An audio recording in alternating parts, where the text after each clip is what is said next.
Welcome to the Juice Box with Juice Springsteen, covering the week that was in professional wrestling.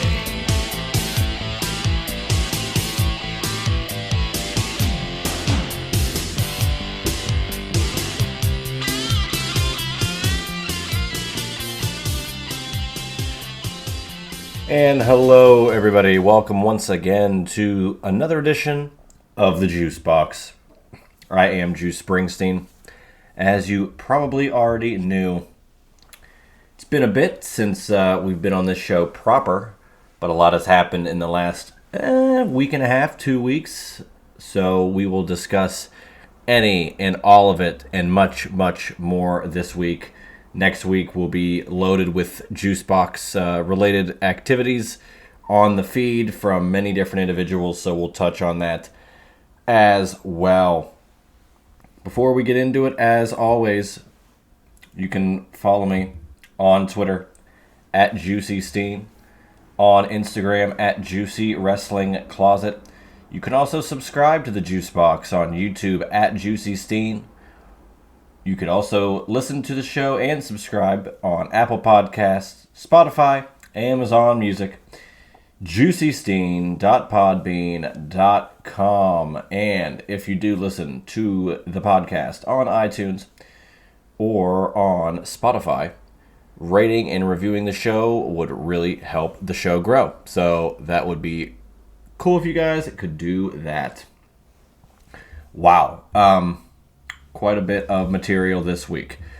We will probably just begin with news, notes, certain tidbits of information, event announcements, plenty of different things coming up in the pro wrestling world.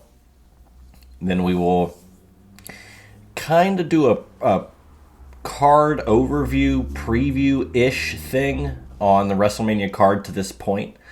A lot of matches announced, no definitive days yet for all the matches. You know, we know the main events on Saturday and Sunday, and maybe a match on Sunday additionally. But outside of that, we really don't know what exactly is going to happen throughout the two-night event. But it's going to be a happening for sure. Friend of the show, Josh Eisenberg, and we'll talk about him as well later on. He will be in attendance, I think, for night one. So I'm hopeful that they kind of, they got to beef up night one, I would wager. Outside of the main event and maybe another match, I think they should beef up that card, but we'll see. But we'll talk about that. We'll talk about some of the stuff on the Mania card in general. And then I want to close out by discussing my experience at AEW Dynasty this past Sunday in Philadelphia. I made the road trip out by myself and really enjoyed every second of it. Ran into some folks. We'll talk about every detail from that night in Philadelphia, amongst the controversy. But there can't be any wrestling without any controversy. Come on. But, we'll touch on all that. Let's get into some news and notes.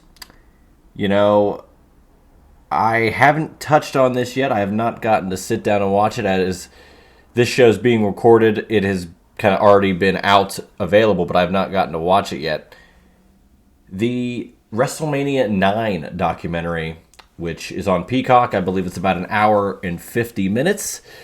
It details the first ever outdoor WrestleMania, Caesars Palace, Las Vegas, 1993, the last time a WrestleMania took place in Las Vegas. So, apropos, considering 41 is taking place in Vegas next weekend, and I don't know, a lot of backstage footage, it seems, a lot of interesting insights, some information on Hogan's black eye that we've been talking about in fan circles for years, decades even. So that'll be something I'm looking forward to watching. Maybe this weekend I'll get around to watching it. If not, at least before WrestleMania next week for sure. Cannot wait for next week. We got plenty. We're going to talk about that too. Plenty of non-WWE shows to tune into over the weekend. We're going to run down the Spring Break Joey Janela card, which I am really looking forward to. I was at the first 2 Spring Break events, and they were wildly entertaining. And I believe this is the 9th Spring Break card, so a lot of craziness on that. We'll talk about that, but when you've got that, you've got the Hall of Fame. John Cena's advertised for SmackDown next week. 2 nights of WrestleMania. Man, I mean, there's just a lot going on. And like I said, a lot of independent pro wrestling as well. Bloodsport, GCW. It's all across the board. And I'm also really I'm envious, yet, thrilled for those getting to go out to WrestleMania this year, either as a fan or covering the event, getting to grab some interviews. It's always a really cool, part of WrestleMania weekend. They used to do Radio Row, and now it's, kind of everywhere, whether it's WWE World or, the Zoom call, however you want to do it. There's plenty of availability throughout the week for everybody descending upon Vegas for big WrestleMania weekend. So envious yet thrilled for anybody that's getting to go out there and either see the shows, cover the shows, just be in Vegas for the vibe and watch the shows at the stadium swim. I mean, anything is really, really cool out there. Envious that you get to do it, but thrilled as well. It was not in the cards for me this year. Maybe we can reconvene. And if Mania is, in fact, in New Orleans next year, we could go do that. So we'll see. But, yeah, WrestleMania 9 documentary. Looking forward to that. Still no word. We're a week out, and we have no idea on if Sting will be the one to induct Lex Luger into the WWE Hall of Fame. We don't know yet. And I don't know why. I want to correct myself. WrestleMania 42 is confirmed for New Orleans, so I want to get that out there. It is New Orleans, and I was at New Orleans for Mania 34 2018. One of the most fun times I've ever had as a wrestling fan and just as a human living on this planet. But yeah, so Sting apparently has not. It's really hasn't. I doubt it hasn't been discussed. I just don't know if a decision, quote unquote, has been made yet in regards to if, this is going to happen, where Luger's going to get inducted to the Hall of Fame, and maybe Sting is going to be the one to do it. I think Sting should be the one to do it. Luger and DDP were in attendance for AEW Revolution, Sting's final match. They weren't on screen, but they were still there, so I mean, that still counts. But, I don't know. It just is necessary to me for it to happen. Additionally, we do have the natural disasters going in, Michelle McCool going in, Triple H going in, Lex Luger, as I said, and the first ever WrestleMania or the Hall of Fame immortal moment, which just so happens to be a WrestleMania match. Bret Hart, Steve Austin, WrestleMania 13. So we're not sure yet if it'll be only WrestleMania matches that end up in the Hall of Fame or just big moments in pro wrestling history, just WWE history. Not sure how they're going to touch on that as the years progress, but I, for one, am a fan of this. I think it's going to create even more discourse for match quality and how things are viewed, especially back so far and how we can view them now. But I think it's a good choice. It is a 5-star match from Meltzer, which is actually really funny.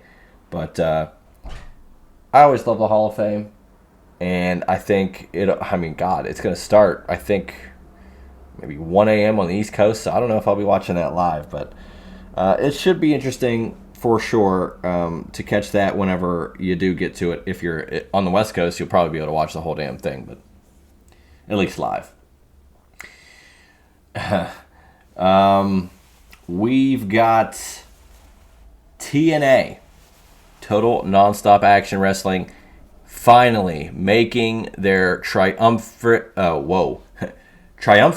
almost said triumphant return to Pittsburgh after, man, last time they were in the Pittsburgh area, 2015, and that was a show at the Ross Straver Ice Garden in Belle Vernon, PA.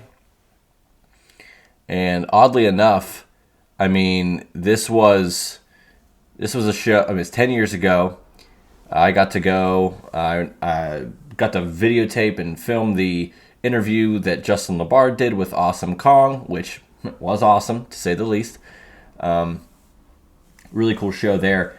And that was the last time they were even in the area.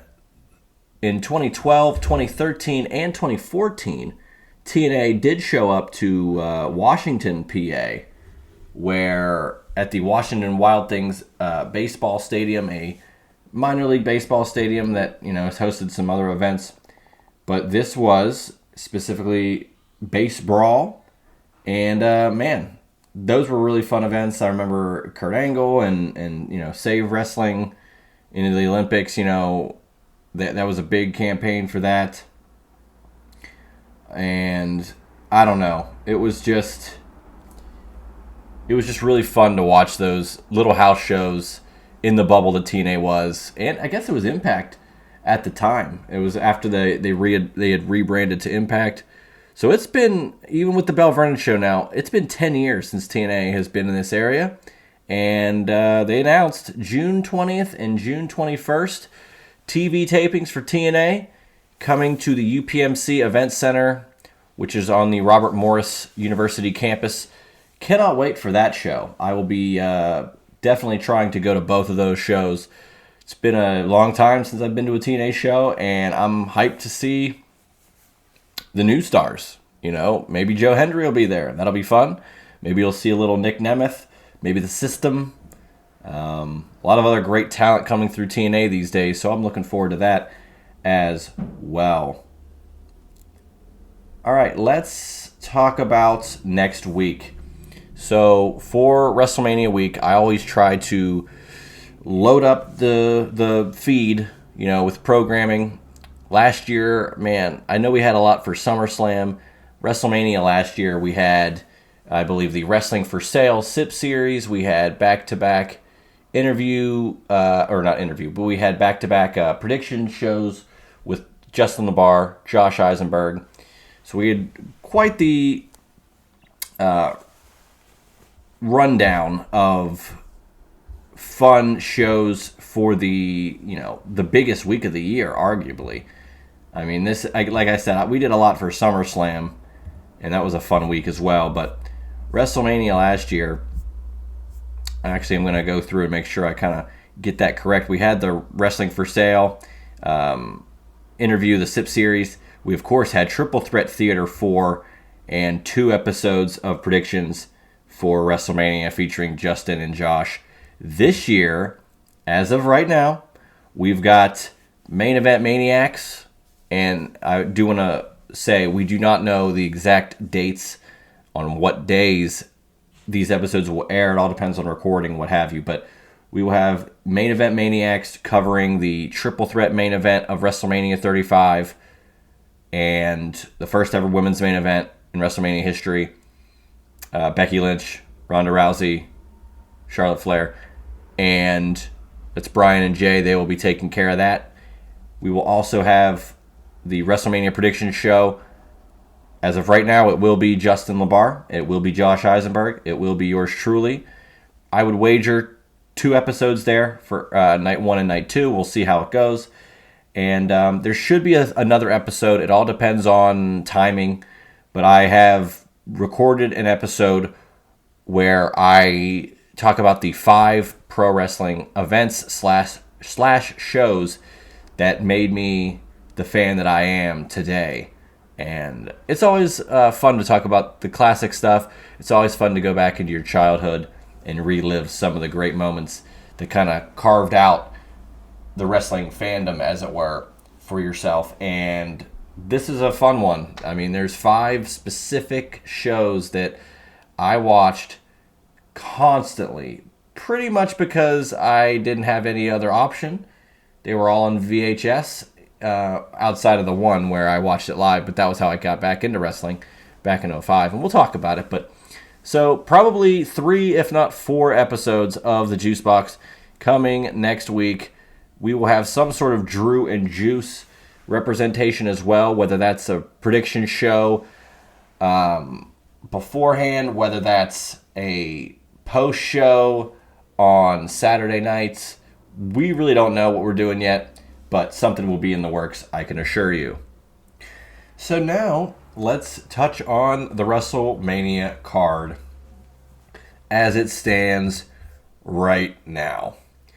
For night 1, all we know, Tiffany Stratton, Charlotte Flair. And this is what we're going to do. I'm going to talk about each match, but we're going to talk about each match with what's happened recently as kind of a preview, but not a prediction. Tiffany and Charlotte Flair last week on SmackDown put together one of the most awkward yet entertaining segments in regards to promo work that I have ever seen. And a lot has been discussed about it, whether some shots were fired that shouldn't have been shot, or some things that maybe should have just been left alone, or people going off script. Whatever it was, I give kudos to both Charlotte and Tiffany for just hanging in there, still getting the segment done. And, I mean, it was entertaining as hell. I have no problem with how things went in regards to the material that they used. I know that a lot of it, at the end was really personal, and I'm sure it was discussed after the fact, like maybe we shouldn't have done that, maybe we shouldn't have touched on that. But damn it was entertaining. And I relate this back to the missed opportunity that the AEW faithful had with the Elite, CM Punk thing, Kenny Omega, all that. They could have shaken hands. They didn't even have to shake hands. They just needed to make money, make smart business decisions, not have to be friendly, and be successful. And it would have been a wonderful storyline, which, by the way, we're coming up and we've just surpassed 1 year since the airing of the backstage footage of Jack Perry and CM Punk. A year removed, I don't think it helped AEW at all, to be honest with you. I actually think it's hurt AEW in a way that it's not irreversible, but it's just, I would have just not aired it, especially when it's the exact, everything that happened in that video was pretty much verbatim on what CM Punk described the incident as on Ariel Helwani's show. So, if anything, it just helped validate CM Punk and his story, and helped endear him more with the fans, and maybe alienate some of the AEW fans from wanting to see a show that, I mean, they leaned into that so hard when it really did nothing for the actual current product at hand. But that being said, this Tiffany and Charlotte thing was wild.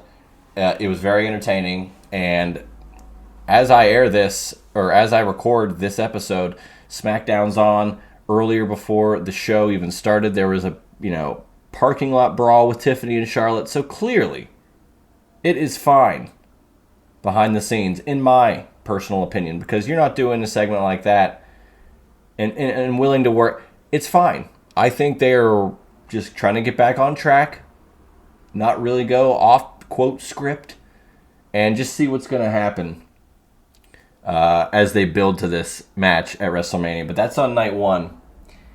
Another match on night 1 is Gunther versus Jey Uso. We had the Jimmy Uso beat down, bloodied by Gunther. Jey Uso was at Pat McAfee's Big Night At this past week in Pittsburgh, which was a wonderful event. I was not there in person. I knew a lot of people that were there in person. It looked like a hell of an event. I did watch the event on the YouTube streaming version of that, but it was quite the event. And Jey Uso is a star. And we're at a point now where is Gunther potentially going to walk in and walk out as the World Heavyweight Champion? Again, predictions are going to be next week. But I do have just a little bit of a hesitation in automatically selecting Jey Uso to win this thing and win the title. That's not to say Jey can't win it in the future, but I just have reservations as to really just automatically picking Jey Uso just because he won the Royal Rumble. I don't know how much weight that actually holds. And I also want to bring this up now. The triple threat, the other match confirmed for night one. Roman Reigns, CM Punk, and Seth freaking Rollins. Still no stakes. But we do know, finally, what the favor is or was that CM Punk asked Heyman to, follow through with. And it's that, when CM Punk was going to be a main eventer back in the day, if he was going to be in the main event of WrestleMania, Paul Heyman was like, hey, I'm going to be there with you. I'm going to be there right by your side. CM Punk says as much, and he says, I am going to cash in the favor. And that favor is to have Paul Heyman in my corner. So that's what's going to happen. And again, no predictions, but I am starting to lean towards Seth Rollins walking out as winner. Josh Eisenberg and myself stated, he has not, pronouns pal, Seth Rollins has not really been the man. He has not had the moment of WrestleMania since Mania 31, 10 years ago. And it's unfortunate because he's done a lot of good. He's had a lot of big matches, main events, world title wins in the opener, a lot of great intercontinental title wins in the opener, a lot of great moments, but nothing was as big as him interrupting two Paul Heyman guys having a main event, Roman and Brock, cashing in Money in the Bank at WrestleMania for the first time ever, and winning the WWE World Heavyweight Championship. It's been that long, though. It's been 10 years. And I think it's time for Seth to level up, as it were. Roman's a star. He's, led the company for 4 or 5 straight years. CM Punk has been back for not even 2 years yet.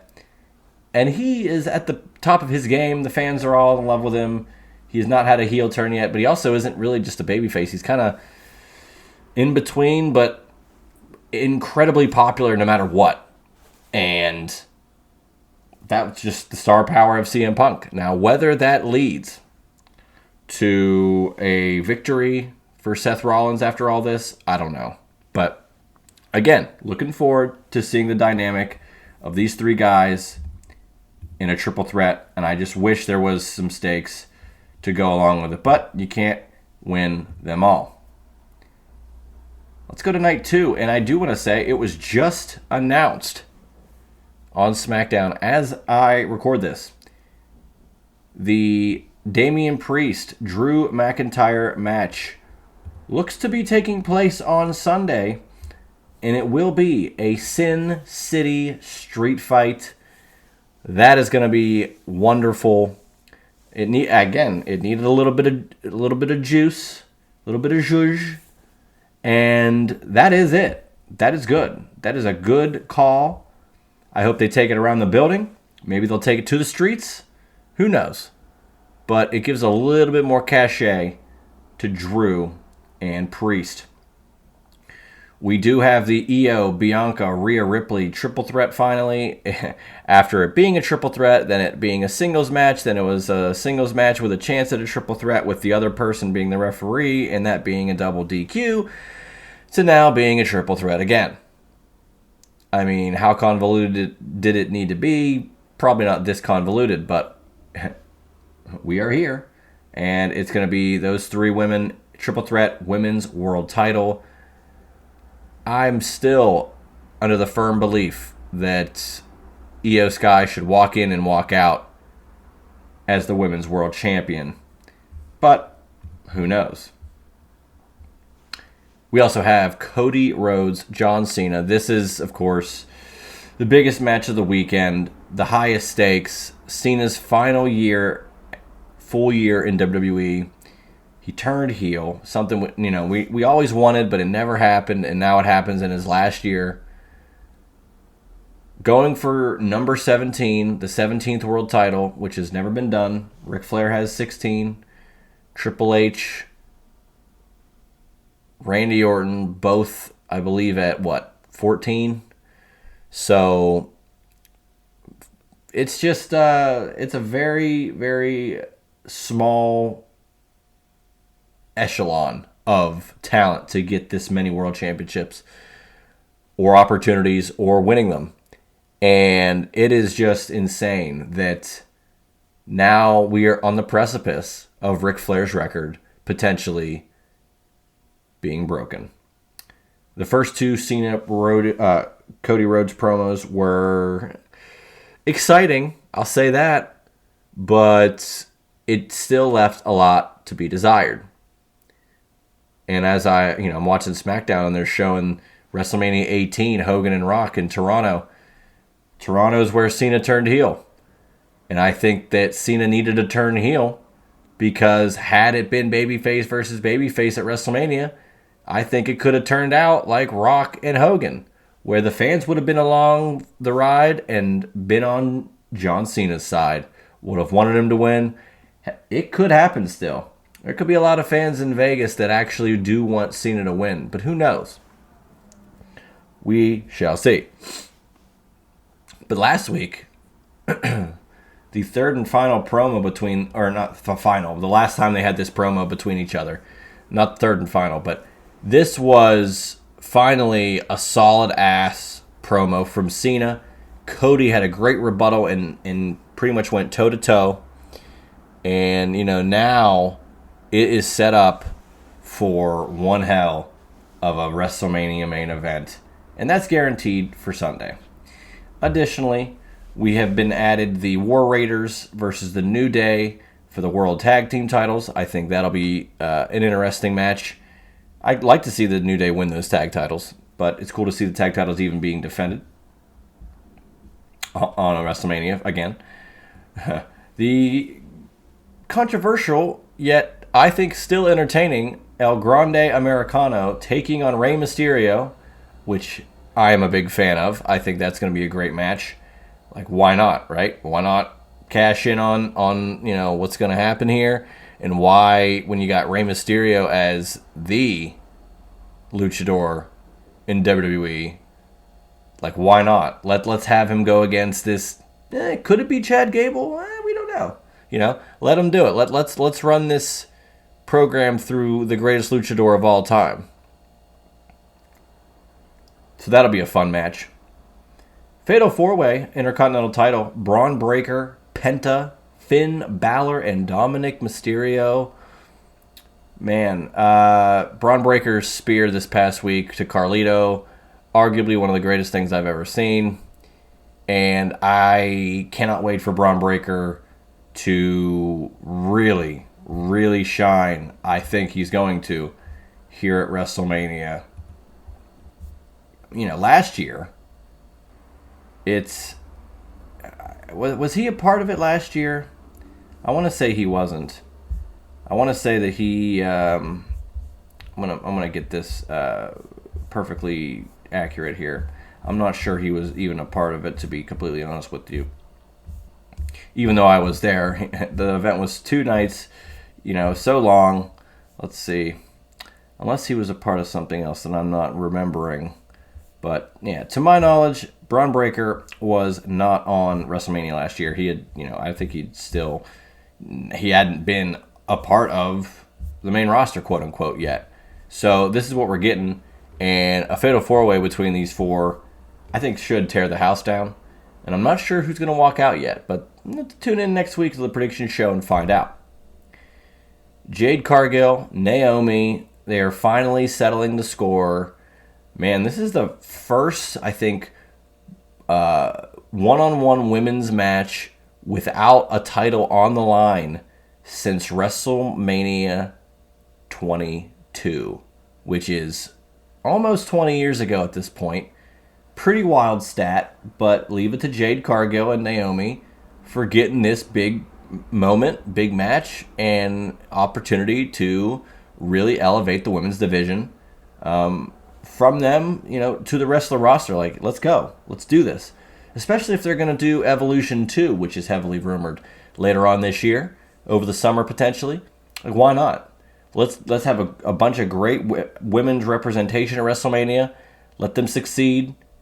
Prove again that the roster for women in WWE, AEW, TNA, New Japan, across the board is stacked, loaded, and maybe you do have Evolution 2. So I'm looking forward to it for sure. Still not completely sold that Bianca wasn't a part of the Jade Cargill beatdown. But maybe we'll, come upon that in future weeks. Finally, we get the women's tag titles as well on the show. Liv Morgan and Raquel Rodriguez defend against Bayley and Lyra Valkyria, who just won a gauntlet match as of this recording to become the number one contenders for the women's tag team titles. So that is going to be fun. Not sure who wins. I like to think the Judgment Day kind of hold on and keep things ship-shape, especially if Dom were to potentially win the IC title. I think that would be a great little nuance to have a little bit more gold in the Judgment Day,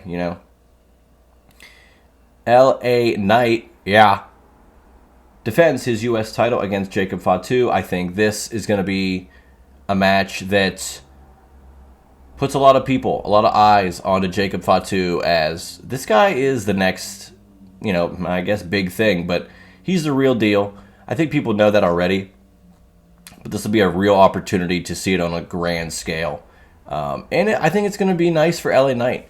Even if LA Knight were to lose this match, I don't see why he can't perform up to a standard and make this match great as well. I think both competitors are really solid, and it's going to be a nice,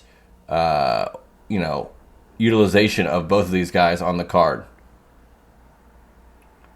And finally, AJ Styles versus Logan Paul, and this could steal the show as well.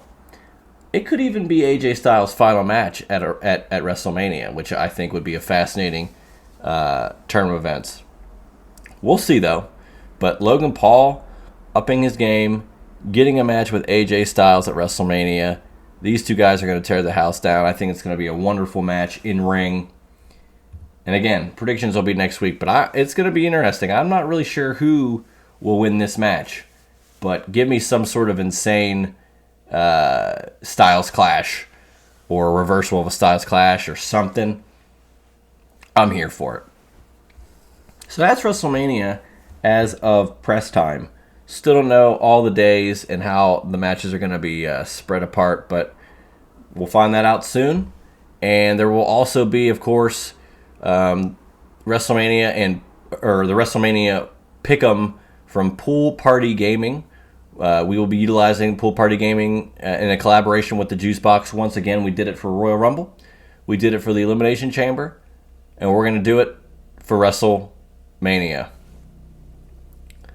I cannot wait to collaborate with these guys once again.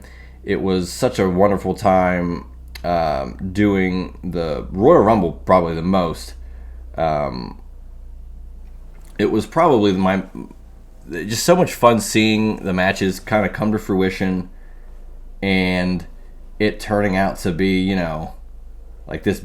It was very exciting. There was someone with perfect picks through like 4 or 5 of the matches, and it was real close to the end. And the guy that won, it was a great time having him on the show to talk about Elimination Chamber. So looking forward to it. We don't have any prizes locked in yet, but I don't know. I am really looking forward to getting hyped for WrestleMania by doing a pick'em with Pool Party Gaming.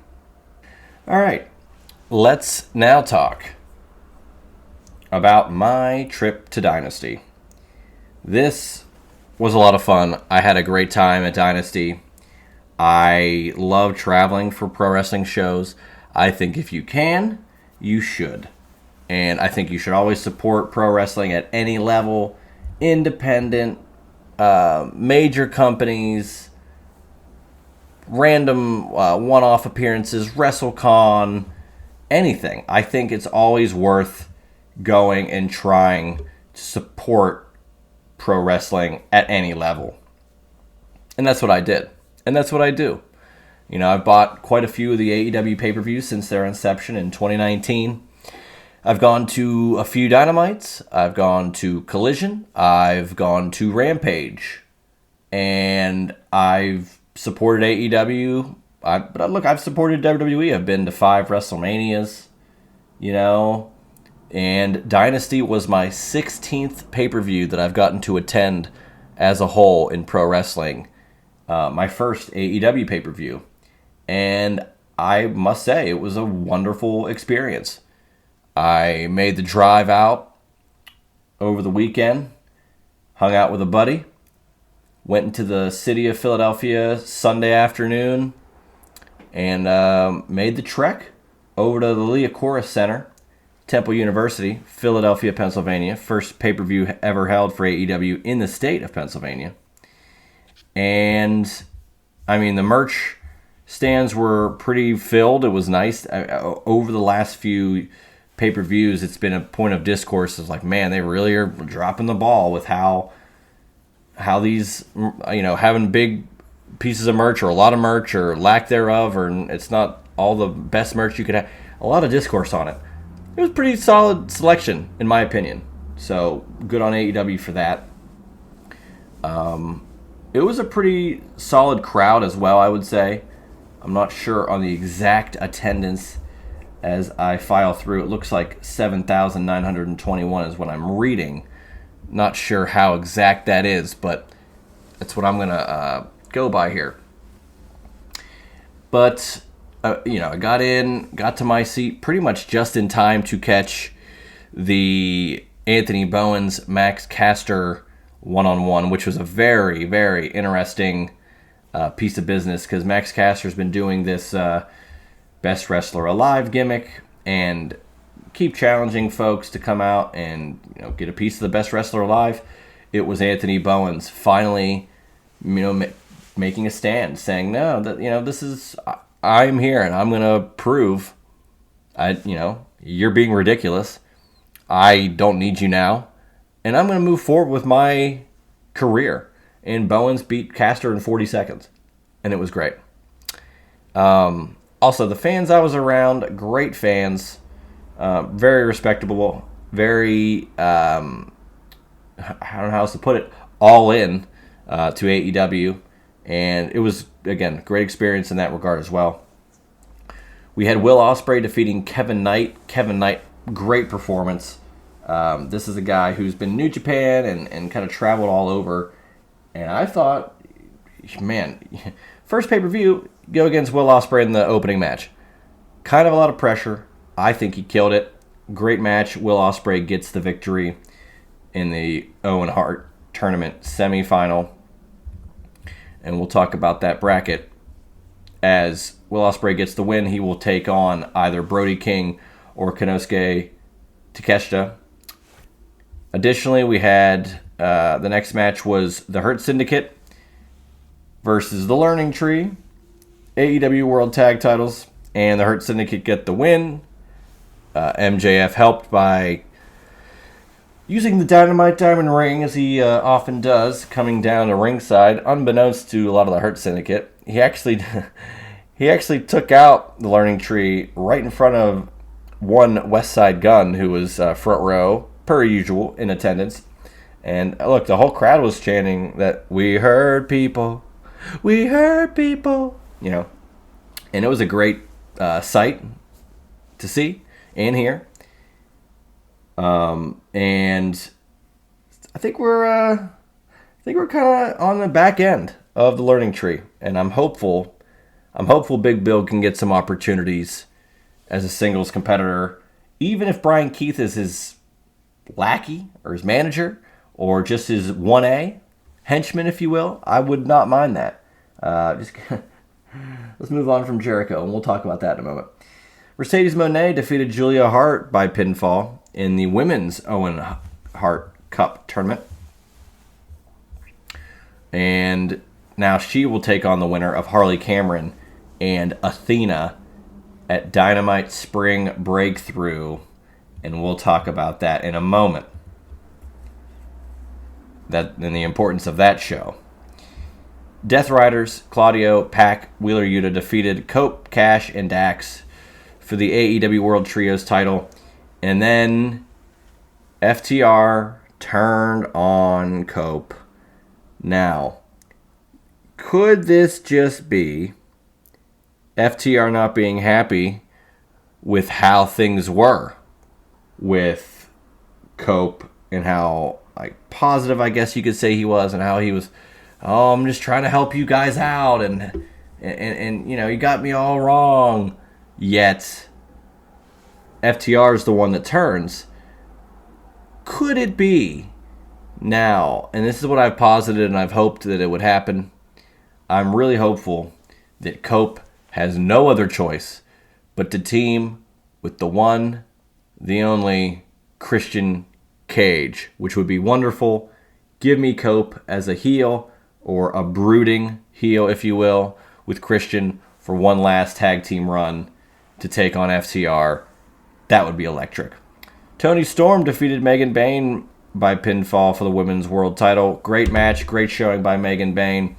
And I want to bring this up. Megan Bayne will be a part of the Spring Break 9 festivities. I'm going to run down that card real quick, as a matter of fact, before the end of the show. But good performance by Megan Bayne. Toni Storm gets the win. We'll see what's next for her in the coming weeks. Kyle Fletcher defeated Mark Briscoe by pinfall in the other men's Owen Hart Cup Tournament quarterfinal match. And I'm going to now go through that.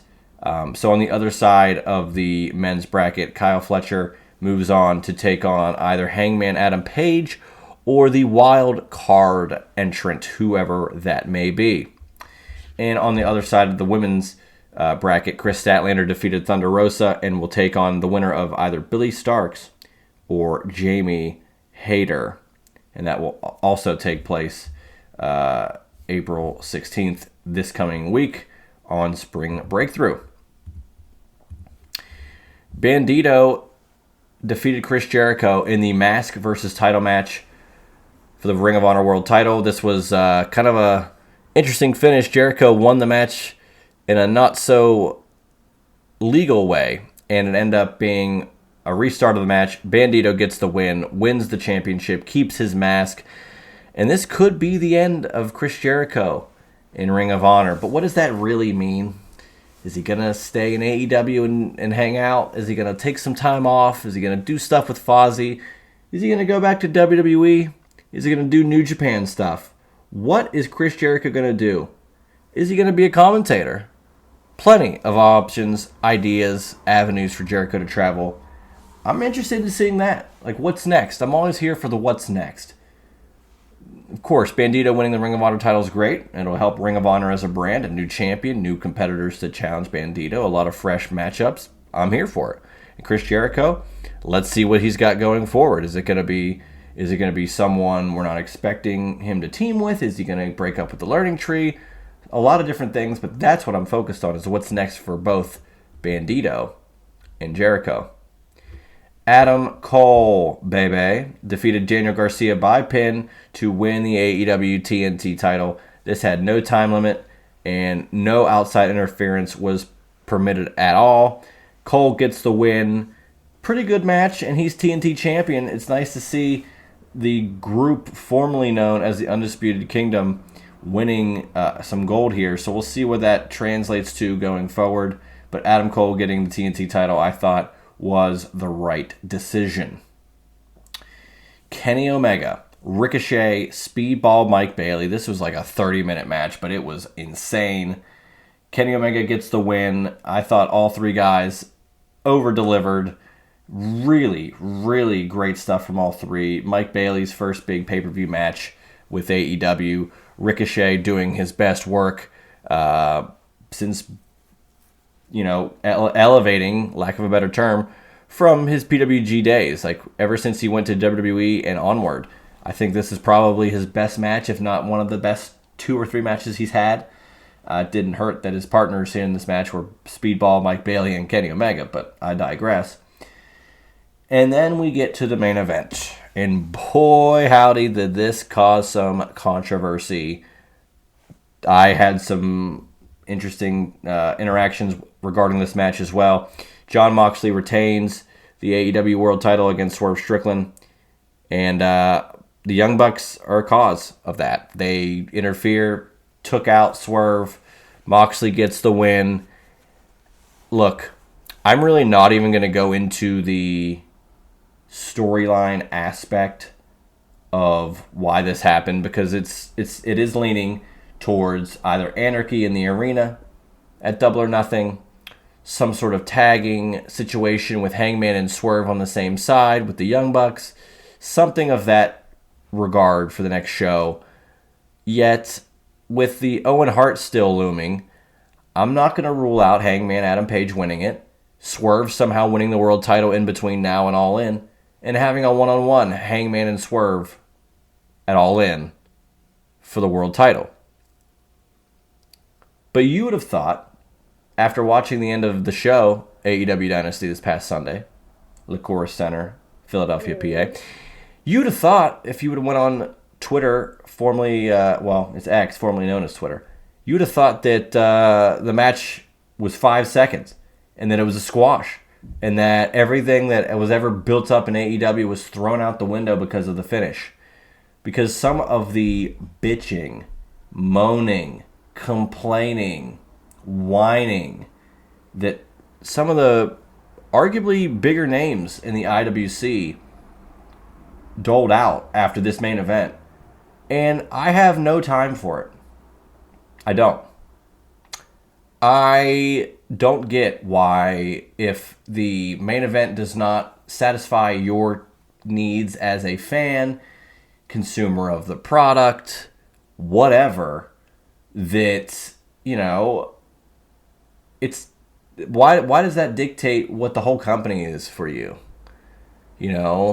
Seeing such comments of like, this company sucks, like, F this company, seriously, like, this is the worst idea that they've had, I can't believe they did this, AEW's dead, what a pointless ending, Tony Khan doesn't know what he's doing. It just comes off as, I thought this was going to happen, and I wanted this to happen, but what I wanted to have happen didn't happen. Therefore, the company sucks, Tony Khan sucks, I'm not going to put forth any effort towards the company. I have no faith that even when the next 2 shows are arguably the biggest pay-per-views for AEW, that they couldn't possibly turn things around to have a satisfying conclusion. It's not that because that could come off from me even as delusional. Like, oh, well, you're just defending the product blindly. And how dare you assume that things are going to turn around? Have you seen the product these days? Do you really have faith that AEW could turn things around? It's not that I have to have faith, but it's more of, why just shut it down that it couldn't happen? Why not leave the avenues open?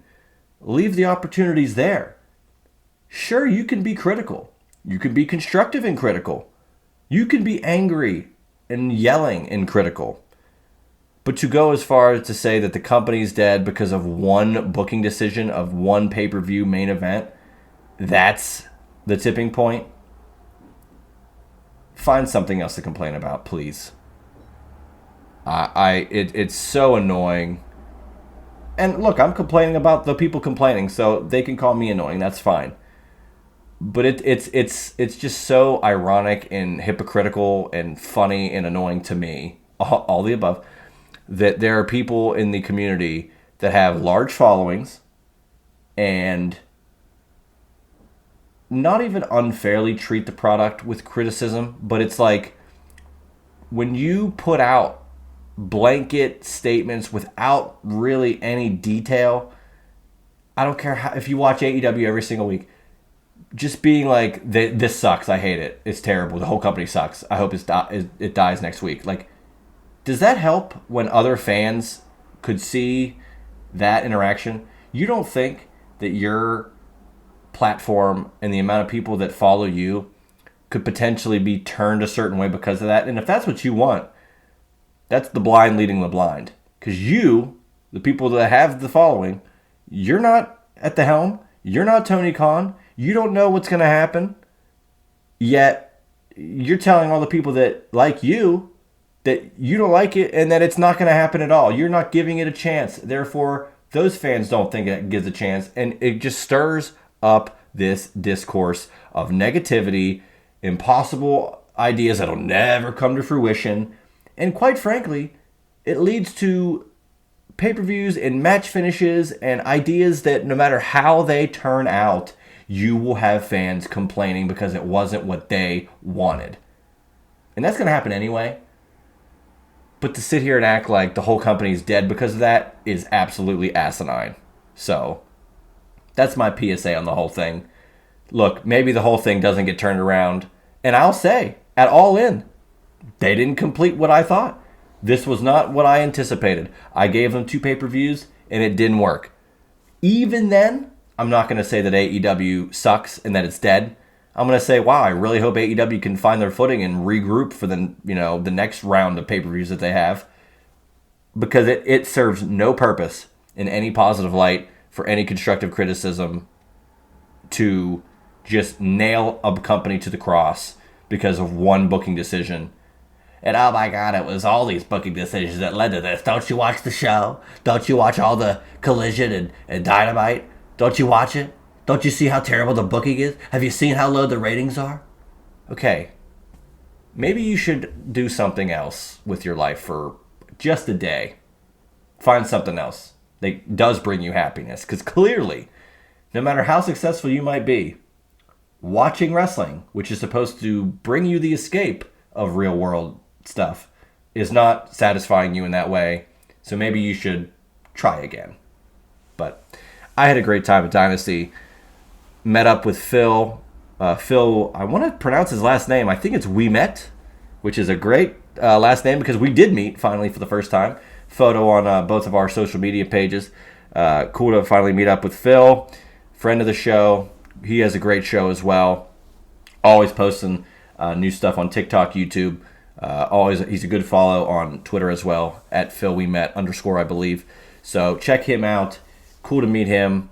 A lot of great fans in Philly. It's a great wrestling town, I'll tell you that. And I had a wonderful time. Got home super late from the event. Tweeted out my thoughts, hit the hay, and then the next morning I was out of there and drove 6+ hours back home to Pittsburgh. So great time though. Really enjoyed the show. Looking forward to more AEW shows coming through PA. Hopefully Pittsburgh gets a pay-per-view, but I'm not holding my breath on that just yet. But do want to mention a couple things. So spring break, I brought up. You have a senior scramble match. Joe Janela's spring break, like I said, I think you can watch it on Triller this weekend, or next weekend rather. I want to say what exact date it'll be. I think it is the 18th, which will be the Friday night. So I'm looking forward to seeing that. But they have a senior scramble match, which is the oldest potential wrestlers in a scramble. Doug Gilbert, Tommy Rich, Ricky Morton, the Warlord, George South, and Mike Jackson. Masha Slamovich versus Suzuki. You have One Called Manders versus Zack Sabre Jr., which should be great. Los Desperados versus the Wagner family, which will be a wonderful 6-man trios match. Mask versus Career, anything goes. Atticus Koga versus Fuego del Sol, that should be fascinating.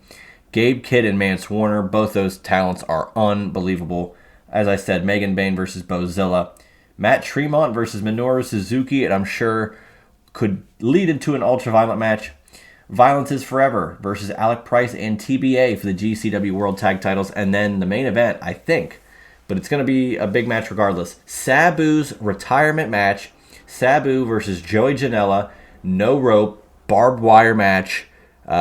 Pretty much Born to be Wired too. So I cannot wait for that as well. I believe that's Friday night. So check that out. If you got, you're hanging out at home, late night, you want to catch some fun-ass wrestling for WrestleMania weekend, I suggest tuning into Joey Janela's Spring Break. And speaking of Spring Break, one final note. AEW Spring Breakthrough, which will happen Wednesday night on Dynamite, and then Collision happening Thursday because of it would have aired on night 1 of WrestleMania. It's going to be live both nights. AEW Spring Breakthrough. The broadcast on the 16th for Dynamite will be the 289th episode of Dynamite, which will surpass Monday Nitro World Championship Wrestling's flagship show, which had 288 episodes, thus making Dynamite the longest-running primetime weekly pro wrestling program in Turner sports history.